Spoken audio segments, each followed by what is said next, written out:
사도신경으로 우리 신앙을 고백하겠습니다. 나는 전능하신 아버지 하나님 천지 창조주를 믿습니다. 나는 그의 유일하신 아들 우리 주 예수 그리스도를 믿습니다. 그는 성령으로 잉태되어 동정녀 마리아에게서 나시고 본디오 빌라도에게 고난을 받아 십자가에 못 박혀 죽으시고 장사된 지 사흘 만에 죽은 자 가운데서 다시 살아나셨으며 하늘에 오르시어 전능하신 아버지 하나님 우편에 앉아 계시다가 거기로부터 살아있는 자와 죽은 자를 심판하러 오십니다. 나는 성령을 믿으며 거룩한 공교회와 성도의 교제와 죄를 용서받는 것과 몸의 부활과 영생을 믿습니다. 아멘. 하나님께서 오늘 우리에게 주시는 말씀은 민수기 17장입니다. 구약 성경 224쪽 민수기 17장을 교독하겠습니다. 여호와께서 모세에게 말씀하여 이르시되 너는 이스라엘 자손에게 말하여 그들 중에서 각 조상의 가문을 따라 지팡이 하나씩을 취하되 곧 그들의 조상의 가문대로 그 모든 지휘관에게서 지팡이 12를 취하고 그 사람들의 이름을 각각 그 지팡이에 쓰되 레위의 지팡이에는 아론의 이름을 쓰라. 이는 그들의 조상의 가문의 각 수령이 지팡이 하나씩 있어야 할 것임이니라. 그 지팡이를 회막 안에서 내가 너희와 만나는 곳인 증거궤 앞에 두라. 내가 택한 자의 지팡이에는 싹이 나리니 이것으로 이스라엘 자손이 너희에게 대하여 원망하는 말을 내 앞에서 그치게 하리라. 모세가 이스라엘 자손에게 말하매 그들의 지휘관들이 각 지파대로 지팡이 하나씩을 그에게 주었으니 그 지팡이가 모두 12이라. 그 중에 아론의 지팡이가 있었더라. 모세가 그 지팡이들을 증거의 장막 안 여호와 앞에 두었더라. 이튿날 모세가 증거의 장막에 들어가 본즉 레위 집을 위하여 낸 아론의 지팡이에 움이 돋고 순이 나고 꽃이 피어서 살구 열매가 열렸더라. 모세가 그 지팡이 전부를 여호와 앞에서 이스라엘 모든 자손에게로 가져오매 그들이 보고 각각 자기 지팡이를 집어 들었더라. 여호와께서 또 모세에게 이르시되 아론의 지팡이는 증거궤 앞으로 도로 가져다가 거기 간직하여 반역한 자에 대한 표징이 되게 하여 그들로 내게 대한 원망을 그치고 죽지 않게 할지니라. 모세가 곧 그같이 하되 여호와께서 자기에게 명령하신 대로 하였더라. 이스라엘 자손이 모세에게 말하여 이르되 보소서 우리는 죽게 되었나이다. 망하게 되었나이다. 다 망하게 되었나이다. 가까이 나아가는 자 곧 여호와의 성막에 가까이 나아가는 자마다 다 죽사오니 우리가 다 망하여야 하리이까. 아멘. 어제 우리가 민수기 16장에서 다단, 고라, 아비람, 온 이 4명의 사람들이 주동이 되어서 모세와 아론의 지도력을 거부하고 반역하는 그러한 모습에 대해서 보았습니다. 이 욕망, 한계가 없는 욕망, 만족할 줄 모르는 탐욕, 탐심에 사로잡혀서 자기 분수를 거스르고 자기 분수를 넘어서서 하나님께서 세우신 그 지도력을 흔들어 대려고 했던 것입니다. 이것은 모세나 아론에 대한 반역이라기보다는 하나님을 향한 반역이었다 하는 것입니다. 왜냐하면 모세와 아론을 하나님께서 세워주셨기 때문에 그렇습니다. 그런 면에서 우리가 처한 자리에서 그 위치에서 자기 분수를 넘지 않도록 하나님이 원하시는 자리가 어디인가, 하나님이 원하시는 일이 무엇인가, 이걸 잘 아는 게 지혜예요. 성령께서 주시는 지혜를 통해서 내가 있어야 할 그 자리를 잘 지키고 또 하나님께서 나에게 주신 그 자리, 그냥 자리만 차지하라고 주신 자리가 아니라 그곳에서 우리 각자에게 주신 사명이 있단 말이죠. 그런데 그 사명을 행하는 가운데도 또 자리는 지키는 것 같지만 분수를 넘어서는 그런 행위들이 있을 때가 있단 말이죠. 그래서 늘 겸손하게 우리가 하나님 앞에 기도하며 하나님 내가 지켜야 할 자리가 맞습니까? 하나님 원하는 자리, 이 자리 맞습니까? 이 자리를 왜 주셨습니까? 이곳에서 내가 무엇을 하기를 원합니까? 하는 것을 말씀을 통해서 확인해야 됩니다. 그렇지 않으면 자리를 이탈해서 끊임없는 욕망을 추구하기도 하고 자리는 지키는 것 같지만 자기 분수를 지나쳐서 또 엉뚱한 일을 할 수도 있다라고 하는 거예요. 어제 내용이 좀 긴 내용이어서 다 묵상하지 않았는데요. 41절, 16장 41절 이후에 보면 이튿날 그런 반역이 있고 난 그 이튿날 또 사람들이 원망을 합니다. 왜냐하면 그 반역을 주도했던 고라, 다단, 아비람, 그 다음에 온, 이 사람들을 비롯해서 그에게 속한 것들 다 땅이 갈라져서 하나님께서 심판하셨거든요. 그리고 그 반역에 동조했던 250명의 지휘관들, 그 사람들은 여호와의 불이 나와서 다 불태워버렸어요. 하나님께서 참았지만 끊임없이 반역할 때, 원망할 때 하나님의 심판이 임했다라는 거예요. 이 정도 했으면 백성들이 정말 무릎을 꿇고 회개하고 가슴을 치고 하나님 잘못했습니다. 우리가 욕심을 너무 과하게 가졌습니다. 물론 주동자들이 있었지만 그 원망하는 그 세력들에 동조했던 그 백성들 가슴을 치면서 하나님을 두려워하고 그렇게 하잖아요. 그런데 16장 41절에 보면 이튿날 이스라엘 자손의 온 회중이 모세와 아론을 원망하여 이르되 너희가 여호와의 백성을 죽였도다 하고. 참 기가 막힌 것 아니겠어요? 그 앞에 지금 하나님을 반역해서 하나님의 심판이 임했는데 그러면 하나님을 두려워하고 철저하게 무릎 꿇고 회개하고 가슴을 치면서 마음을 찢고 그렇게 해야 되는 게 마땅하지 않아요? 영적으로 참 우둔하고 영적으로 무감각해진 이스라엘 백성들은 이 상황 속에서도 모세와 아론을 원망하면서 너희들이 우리의 백성들을 죽였도다. 아니 모세가 죽였습니까? 아론이 죽였습니까? 하나님께서 참다 못해 이 반역하는 무리들을 하나님의 방법으로 인간이 상상할 수 없는 방법으로 그렇게 심판하신 것인데 왜 또다시 모세와 아론을 향하여 원망하면서 그 지도력을 흔들어 대려고 하는 겁니다. 그러니까 하나님의 뜻과는 전혀 상관없는 그러한 모습을 보이고 있다라고 하는 것이죠. 사람이 무감각해지면 이성적 판단력을 잃어버리면 영적으로 완전히 그 통찰력을 잃어버리고 분별력을 상실하면 이런 상황 속에서도 하나님을 두려워하지 않고 원망하고 또 원망하는 이런 모습을 보게 되는 것 아니겠습니까? 그래서 하나님이 이 원망하는 백성들에게 연병을 보냈어요. 연병. 이 연병으로 표현된 이 단어가 전염병이에요.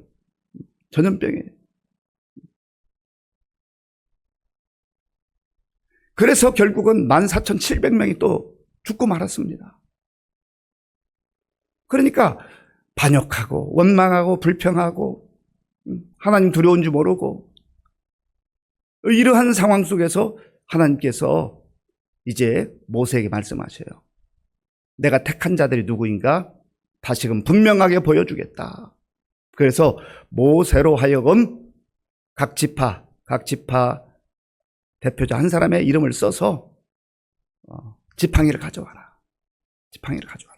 자, 본문 1절과 2절 제가 읽겠습니다. 여호와께서 모세에게 말씀하여 이르시되 너는 이스라엘 자손에게 말하여 그들 중에서 각 조상의 가문을 따라 지팡이 하나씩을 취하되 곧 그들의 조상의 가문대로 그 모든 지휘관에게서 지팡이 12를 취하고 그 사람들의 이름을 각각 그 지팡이에 쓰되 아멘. 지팡이라는 게 뭐예요? 지팡이는 막대기잖아요. 막대기. 여기 막대기는 생명이 없습니다. 마른 막대기죠. 마른 막대기. 그리고 이 지팡이를 하나씩 가져와서 각 지파의 그 지휘관의 이름, 대표자의 이름을 쓰라 했어요. 그리고 하나님께서 레위 지파의 제사장으로 세워졌던 그 아론이 속한 레위 지파의 그 지팡이에는 아론이라고 쓰라 말씀해 주셨어요. 그 다음에 3절에 있습니다. 3절에 우리 함께 읽겠습니다. 레위의 지팡이에는 아론의 이름을 쓰라. 이는 그들의 조상의 가문의 각 수령이 지팡이 하나씩 있어야 할 것임이니라. 아멘. 원래 인구 조사하거나 이렇게 지파를 형성해서 땅을 분배할 때에는 레위 지파는 별도였습니다. 이들은 성막을 다루는 사람들이었기 때문에 레위는 별도로 하고 요셉의 두 아들 에브라임과 므낫세 이들이 각각 한 지파를 형성했습니다. 그런데 여기 지팡이 12개를 가져오라고 했기 때문에 레위도 지금 거기에 소속되고 그 레위 지파의 대표로 아론이 들어갔지 않습니까? 그러니까 여기서는 이제 요셉 지파가 한 지파가 된 거예요. 어쨌든 12개의 이 지팡이를 가져와서 그들의 이름을 쓰고 여호와의 궤, 증거궤, 법궤 앞에 두라고 말씀하신 거예요. 하나님의 언약궤, 하나님의 증거궤, 이 하나님의 궤는 이 궤는 어떤 의미가 있어요? 하나님의 임재의 상징. 하나님께서 함께 하신다. 하나님께서 역사하시는 그러한 상징으로서 여호와의 궤를 말씀하고 있는 겁니다. 그러니까 이 말은 다른 말로 말하면 하나님 앞에 두라 그 말입니다. 하나님 앞에 두라. 하나님께서 두라고 하신 곳에 두라 한 것이죠. 그래서 거기에 다 지팡이를 두었습니다. 자, 그런데 어떤 일이 일어나는 거죠? 8절 말씀, 우리 8절에 읽겠습니다. 이튿날 모세가 증거의 장막에 들어가 본즉 레위 집을 위하여 낸 아론의 지팡이에 움이 돋고 순이 나고 꽃이 피어서 살구 열매가 열렸더라. 아멘. 이튿날 그 다음날 하루가 지난 다음에 하나님께서 역사하신 거예요. 모세가 들어가서 보니까 아론이라고 쓴 그 지팡이에 움이 돋고 순이 나고 꽃이 피었다. 그리고 살구 열매까지 맺혔다. 마른 막대기에서 어떻게 이런 일이 일어날 수 있어요? 그것도 아론이라고 쓴 그 지팡이에 이런 놀라운 일이 일어난 것이죠. 무엇을 의미하는 겁니까?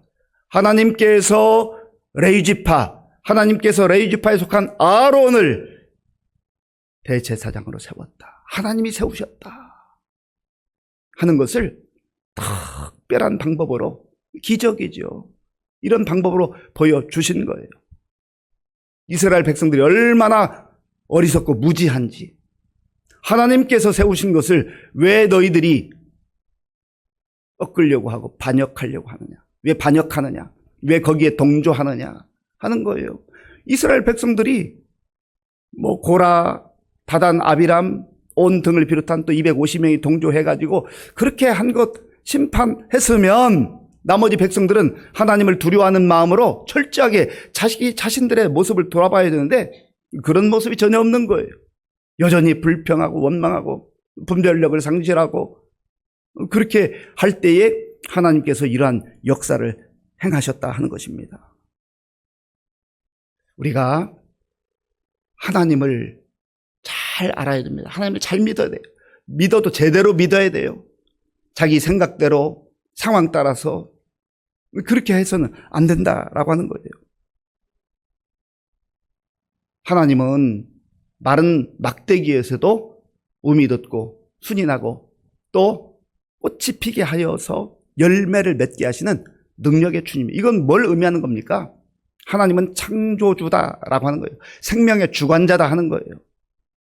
마른 막대기를 통해서도 하나님께서 역사하신다는 겁니다. 또 어떤 의미가 있어요? 마른 막대기가 뭘 할 수 있겠어요? 마른 막대기와 같은 저와 여러분들을 하나님께서 택하셔서 움이 돋게 하시고 순이 나게 하시고 꽃이 피게 하시고 열매 맺게 하는 그러한 은혜의 도구로 마른 막대기 같은 저와 여러분들도 사용하신다는 거예요. 하나님이 하시기로 작정하시면 하는 거예요. 하나님께서 세워주시면 하는 거예요. 모세가 잘나고 아론이 똑똑해서 할 수 있는 게 아닙니다. 하나님께서 세워주셨기 때문에 하나님의 은혜로 감당하는 거예요. 그래서 저와 여러분들이 하나님의 백성들이 모이는 교회 공동체를 통하여서 어떤 직분을 주시든지 그 사명을 잘 감당하는 게 중요하다는 거예요. 또 가정에서는 가정에서의 질서를 따라서, 직장에서는 직장에서의 질서를 따라서 사회 공동체에서도 역시 하나님이 세우신 그 질서를 따라서 맡은 사명을 잘 감당할 때 우리는 부족하고 연약해도 하나님이 하신다 하는 겁니다. 이게 진짜 믿음의 사람들이에요. 이렇게 됐을 때 이 백성들이 또 어떻게 반응합니까? 12절 13절 제가 읽겠습니다. 이스라엘 자손이 모세에게 말하여 이르되 보소서 우리는 죽게 되었나이다. 망하게 되었나이다. 다 망하게 되었나이다. 가까이 나아가는 자 곧 여호와의 성막에 가까이 나아가는 자마다 다 죽사오니 우리가 다 망하여야 하리이까 하면 아직도 정신 못 차리고 있어요. 이런 상황에서 무엇을 해야 되겠습니까? 가슴치며 하나님 우리가 너무 어리석었습니다. 무지했습니다. 우리를 살려주시옵소서. 우리를 다시금 품어주시옵소서. 우리를 다시금 정결케 하여 주시옵소서 해야 되잖아요. 믿음이 없고 불평, 불만에 쌓여있는 이 무지한 백성들은요, 끊임없이 상황이 안 좋으면 불평하고 원망했다. 또 상황이 안 좋으면 우리 다 죽게 됐습니다. 큰일 났습니다. 다 망했습니다. 말하는 내용 자체가 전부 다 부정적인, 믿음과 상관없는 내용들이에요. 그러면서 저와 여러분들이 말 한마디 한마디를 신중하게 돼요. 우리 14장에서 이미 말씀을 묵상했지 않습니까? 하나님께서 너희가 한 말 내가 다 듣고 있다. 너희가 말한 대로 내가 시행할 것이다. 그래서 어떤 경우에도 끝났다. 우리가 죽게 생겼다. 망했다. 이런 얘기 하면 안 돼요. 다 잘 될 겁니다. 상황이 아무리 힘들어도 내가 능력이 있어서 다 잘 되게 하는 게 아니라 하나님께서 하실 것을 믿습니다 하는 그 믿음의 고백인 것이죠. 사랑하는 성도 여러분, 하나님이 세우신 지도력, 지도자 모세와 아론, 또 우리가 속한 공동체 속에서 정말 하나님이 세우신 것을 확실하게 믿는다면 내 자리를 지키면서 또 내 자리에 있으면서도 분수를 넘어서지 아니하고 하나님의 뜻을 따라 맡겨진 사명 잘 감당해야 돼요. 공동체를 세워나가는 지도자가 되어야 됩니다. 그리고 하나님께서 이들이 영적으로 무지하고 어리석게 행동할 때 그 마른 막대기를 통해서도 하나님께서 꽃이 피고 열매가 맺히는 역사를 허락하셨잖아요. 저와 여러분들 마른 막대기처럼 능력 없고 부족하다 해도 그것 때문에 우리가 할 수 없는 게 아니에요. 그저 믿음으로 순종하면 하나님께서 저와 여러분들을 사용하셔서도 꽃이 피게 하시고 또 열매가 맺히는 그런 은혜를 허락해 주실 줄로 믿습니다. 아버지 하나님 감사합니다. 오늘 우리에게 주신 말씀 마음에 깊이 새기고 창조주 하나님, 생명의 주관자이신 하나님을 경외하며 또 두려워하며 우리에게 맡겨진 사명 그 자리에서 잘 감당하는 충성된 주의 사람들, 믿음의 사람들 될 수 있도록 도와주시옵소서. 오늘도 마음과 기도의 제목을 담아 드리는 예물을 기쁘게 받아 주옵소서. 예수님의 이름으로 기도하옵나이다. 아멘. 주기도문으로 예배를 마치겠습니다. 하늘에 계신 우리 아버지, 아버지의 이름을 거룩하게 하시며 아버지의 나라가 오게 하시며 아버지의 뜻이 하늘에서와 같이 땅에서도 이루어지게 하소서. 오늘 우리에게 일용할 양식을 주시고 우리가 우리에게 잘못한 사람을 용서하여 준 것 같이 우리 죄를 용서하여 주시고 우리를 시험에 빠지지 않게 하시고 악에서 구하소서. 나라와 권능과 영광이 영원히 아버지의 것입니다. 아멘. 탐욕은 또 다른 탐욕을 낳고 탐욕의 무리들은 원망하고 불평하고 다 죽게 생겼다고 부정적인 말을 하는 사람들입니다. 우리가 하나님 앞에서 겸손하게 우리에게 맡겨주신 그 자리에 그 사명을 잘 감당하는 믿음의 사람들 되게 하시고 무엇보다도 우리의 말을 잘 생각하면서 믿음의 말, 긍정적인 말, 정말 나도 살고 남도 살릴 수 있는 그런 말을 하게 하여 주옵소서. 기도하시고요. 나라와 민족을 위해서 기도할 때 지금 너무나 어렵고 혼란한 상황 속에 있지만 우리가 걱정하고 염려하기보다는 기도의 자리로 나아가서 333 기도하고 또 하나님의 은혜를 구할 수 있도록 기도하시고 우리 교회의 많은 어르신 또 환우들 다음 세대 또 선생님들과 교육자들을 위해서 수험생들을 위해서 분봉문율 청년들을 위해서 지금도 세계 곳곳에 나가 복음 전하는 선교사님들을 위해서, 그리고 또 오늘 저녁에는 우리 금요 심야 기도회가 있는데 어려울 때 우리 성도님들 많이 나와서 정말 부르짖어 간구하게 하여 주옵소서. 기도하겠습니다.